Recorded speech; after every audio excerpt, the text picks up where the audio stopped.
دوست، اس مریل سے انسان کو جب گھنٹوں کچتے گھوٹتے یا عرق نچوڑتے دیکھتے تھے تو اش اش کرتے۔ والد صاحب خود 10 بجے گھر جا کے 2 گھنٹے کے لیے سو جاتے، پھر چھوٹا حکیم صاحب مطلب کرتا تھا، 12 بجے اٹھ کے والد صاحب پھر خود مطلب کرتے اور عروج 2 گھنٹے مزید سو سکتا تھا۔ ہم سب کو ترس بھی آتا تھا، مگر جب ہم اس سے پوچھتے تو وہ سر جھکا کے کہتا، اسے کام کرتے کوئی تکلیف نہیں ہوتی، البتہ کاش کہ وہ اپنے گھر میں ہوتا، اور پھر وہ مجھے تکنے لگتا۔ مجھے غصہ بھی آتا، مگر پھر ترس کھا کے شکایت نہیں کرتی۔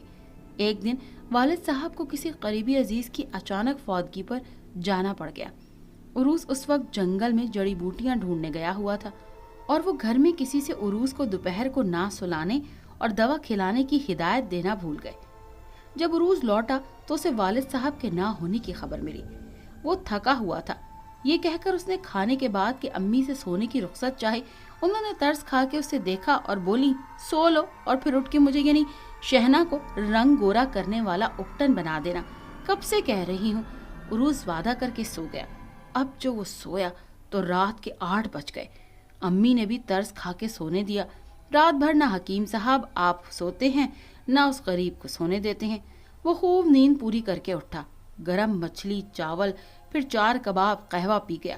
ذرا حواس قابو میں آئے تو ایسا گلاب، سندر اور نایاب خوشبودار جڑی بوٹیاں ملا کر اپٹن بنایا کہ میں نے ذرا سے مل کے دیکھا تو نکھرے رنگ پہ امی کھل اٹھی اور بولی، عرفان بیٹا، آج تو تم بھی صحت مند لگتے ہو، کچھ چاہیے ہو تو کہو۔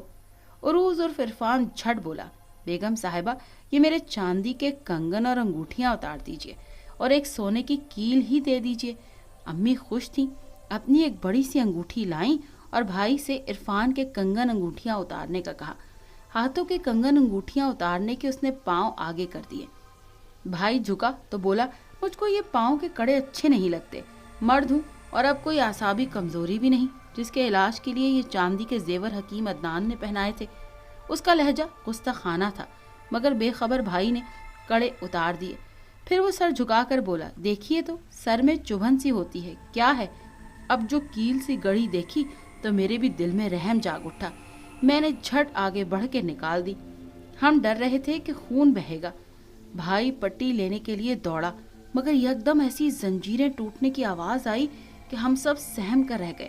پھر عرفان نے جھپٹ کے امی کی انگوٹھی اٹھائی اور پہن لی اور خوفناک کہا مارا اور بولا، اب اس حکیم کے بچے کو بتا دینا عروس آزاد ہو چکا ہے، وہ انتقام کے لیے تیار رہے۔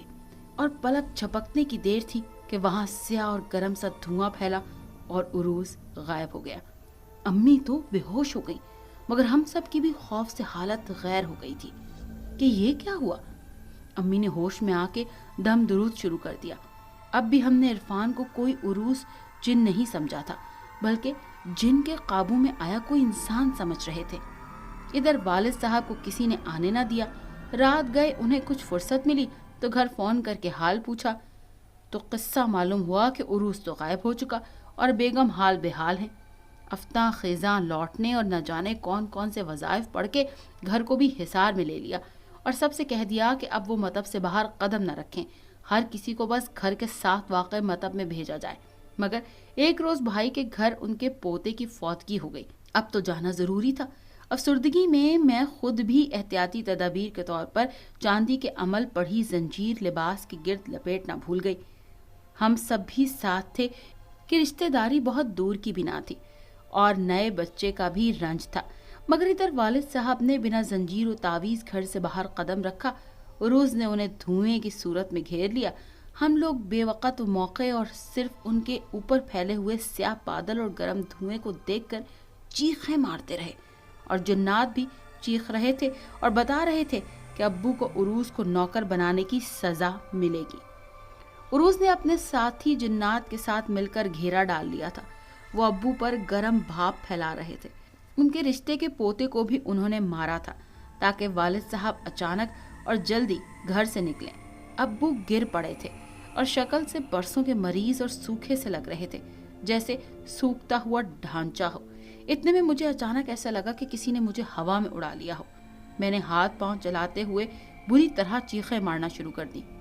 تب عروج کی پھر آواز آئی تھی جو ابو سے کہہ رہا تھا، ویسے تو مجھے تمہاری بیٹی پسند آئی تھی اور میں اسے اپنی ملکہ عالیہ بناتا، مگر جو کچھ تم نے میرے ساتھ کیا تھا یہ میری منکوہہ نوکرانی بنے گی اور میری اصل بیوی کی خدمت کرے گی۔ میں اس سے آگے نہ سن سکی تھی کیونکہ میں بے ہوش ہو چکی تھی۔ جب مجھے ہوش آیا تو یہ جیسے سونے کا کوئی محل تھا، ہر طرف حریری سے پردے لہرا رہے تھے، سونے جیسی مسہریاں اور تخت، اور ان پہ ریشم کے الگ الگ رنگوں کے قالین اور تکیے اور گاؤ تکیے، اور ان پر جو لوگ میرے ارد گرد پھر رہے تھے ان کے رنگ بھی ویسے ہی سنہری اور سرخ تھے جیسے سونے پہ سرخ موتی ٹانگ دیے گئے ہوں۔ مگر ایک چنگھاڑ نے میری محویت کو توڑ دیا۔ یہ کوئی حسین عورت تھی جو ملکاؤں جیسے لباس میں مجھے گھور رہی تھی۔ تو ہے شہنا جس کے باپ نے میرے شوہر کو وظیفے پڑھ کے غلام بنا لیا تھا اور اب وہ تجھے کنیز بنا کے یہاں لے آیا۔ میں تھر تھر کانپنے لگی تھی، اس کے آگے ہاتھ پاؤں جوڑنے لگی کہ بے شک وہ مجھے اپنی نوکرانی بنائے مگر اپنے خبیث شوہر سے بچا لے۔ خبیث تھا تیرا باپ جس نے میرے عروس کو اٹھوایا، وہ چیختی ہوئی بولی، چل جا کے میرے بچوں کے لیے کچھ بنا کر لا۔ اس کے بعد وہ سارا دن مجھ سے طرح طرح کے کام کرواتی رہی، مگر رات کو وہ مجھے محل کی نوکرانیوں کے حوالے کر دیتی۔ میں دل میں کبھی کبھی سوچتی تھی گناہ تو میرے باپ نے کیا مگر سزا میں کیوں بھگت رہی ہوں۔ دنوں میں میری صحت تباہ ہو گئی تھی مگر کوئی ہمدردی کے لیے دو بول بولنے والا نہیں تھا۔ مجھے تو ابھی تک کھانا بھی نہیں بنانا آتا تھا اور ان جنات کی پسند کا بھی کچھ نہیں پتا تھا، مگر جلد ہی مجھے پتا چل گیا تھا یہ بس مجھے ذلیل کرنے کے طریقے تھے، ورنہ وہ تو ہواؤں کے مسافر تھے۔ عروس کے بچے ہوا میں اڑتے پھرتے تھے اور کبھی کبھی ایک آدھ تماچا مجھے بھی رسید کر دیا کرتے تھے، کوئی بھی نہ روکتا، بلکہ جب میں گرز جیسے اس وار پر گرتی تو جو موجود ہوتا ہنسنے لگتا۔ البتہ جب میں دیر تک گری رہتی تو عروس کی بیوی کسی جنی نوکرانی کو آواز دیتی اور کہتی، اس کو کوئی دوا دے کہیں ہماری تفریح جلدی نہ ختم ہو جائے۔ نوکرانیاں مجھے دودھ یا ایسی کوئی چیز دے دیتی اور میں اٹھ کے کھڑے ہونے کے لائق ہو جاتی۔ نہ جانے کتنے دن گزرے تھے جب میں نے ایک دن عروس کو اپنے سامنے کھڑا دیکھا۔ ذرا تو نے اپنے حال پر غور کیا، کیسی صورت ہو گئی ہے تیری؟ عروس نے تمسخر کیا تھا۔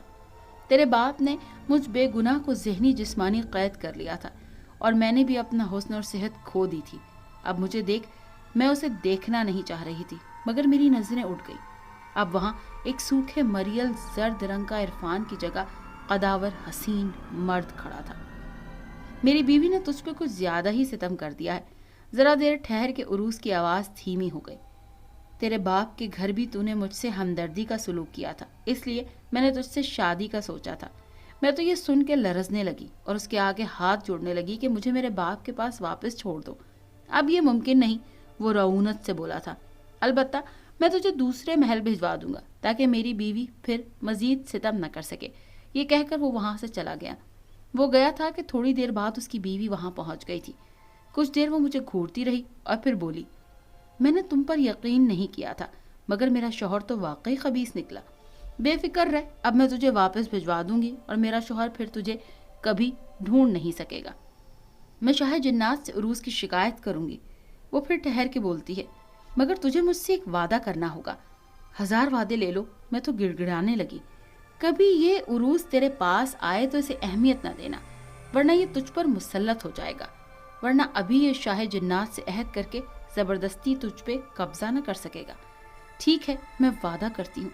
میں نے جھٹ وعدہ کیا۔ مجھے تو اس کے شوہر کی صورت سے نفرت تھی۔ اس نے تالی بجائی تھی اور چند نوکرانیاں وہاں آ گئی۔ اسے لے جاؤ اور کڑی نگرانی میں رکھنا جب تک میں شاہ جنات اور ملکہ ماں سے مل کر آتی ہوں۔ اور نوکرانیاں مجھے لے گئیں اور پھر مجھے نہیں پتا کہ میں کتنے دن وہاں رہی، مگر جب مجھے ہوش آیا تو میں اپنے گھر میں تھی۔ میری ماں، بہن، بھائی مجھے گھیرے بیٹھے تھے۔ ابو بھی زندہ تھے مگر نیم مردہ سے۔ مجھے دیکھ کر وہ سب جی اٹھے۔ میرا ہوا میں بلند ہونا اور پھر اڑتے غائب ہونا سب نے دیکھا تھا، ورنہ مجھے کوئی دوبارہ قبول بھی نہیں کرتا۔ مگر جب میں نے آئینے میں اپنے آپ کو دیکھا تو میں دنگ رہ گئی۔ یہ تو شہنا کی 20 سال بڑی اور بہت کمزور بدصورت سی پرچھائی تھی۔ میرے ابو نے میرا بہت علاج کروایا مگر میری صحت مکمل بحال نہ ہو سکی۔ میرے ماں باپ مجھے دیکھ کر اپنا دل جلاتے تھے۔ یہ تو شاید بتانا ضروری نہیں کہ اس کے بعد میرے والد یعنی حکیم عدنان نے